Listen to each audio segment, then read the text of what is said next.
Hello বন্ধুরা, আমি মামার বাড়িতে গিয়ে তোমাদেরকে দেখিয়েছিলাম আগের ভিডিওতে যে আমাদের একটা কালী পুজোর জন্য ইনভিটেশন আছে। তো তার জন্য আমরা রেডি হতে যাচ্ছিলাম। তো দেখো আমরা এখন সবাই রেডি হয়ে গেছি।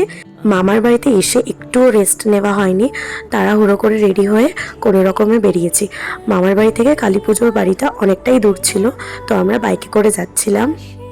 সবার তো একটা বাইকে ধরেনি, আমরা কয়েকজন মিলে রিকের বাইকে এসেছিলাম আর আমার মাইমা আর মাম পিছনে আসছিল আমার মামার সাথে। তো দিদান সকালেই চলে এসেছিল। তো এই যে ঢুকে গেছি কালী পুজো বাড়িতে। এখন আমি দিদানকে খুঁজছিলাম আর আমার একটা বোনও ছিল, ও অনেকটা আগে চলে এসেছিল। তো ওকেও খুঁজছিলাম কারণ বাড়িতে এসে তো ওদের দেখতে পাইনি। তো এই যে দেখাও হয়ে গেছে দিদানের সাথে।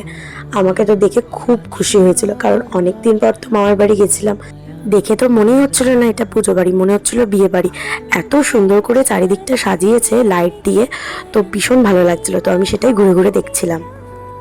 আগেই গেলাম যেখানে পুজো হচ্ছে, মা কালীর মন্দিরটায়, আমি আর মাইমা মিলে। আমি শুনলাম দুপুর দিয়েই পুজো আরম্ভ হয়ে গেছে, হয়তো রাত অবধি অনেকক্ষণ পুজো হবে। ঠাকুর নমস্কার করে সোজা চলে এসেছিলাম খেতে, কারণ তেমন কিছুই খাওয়া হয়নি মামার বাড়ি এসে। সোজা এখানে রেডি হয়ে চলে এসেছিলাম। তো এই যে ভেজ পকোড়া ছিল আর মকটেল ছিল আর কফিও ছিল, বাট আমি কফি মকটেল কিছুই খাইনি। তো আমি শুধু একটুখানি ভেজ পকোড়া খেয়েছিলাম আর ভেবেছিলাম একেবারে রাতের খাবার খেয়ে নেবো। এখন বাজে 9টা, তাড়াতাড়ি খেতে বসে গেছিলাম কারণ কিছুই খাওয়া হয়নি তেমন। তো এটা হচ্ছে আমার মামার বাড়ির বন্ধু, আমার মামার বাড়ির পাশেই থাকে। ওদেরও ইনভিটেশন ছিল, তাই ওর জন্যই ওয়েট করছিলাম। তো আমরা 4জনে বসে গেছিলাম খেতে।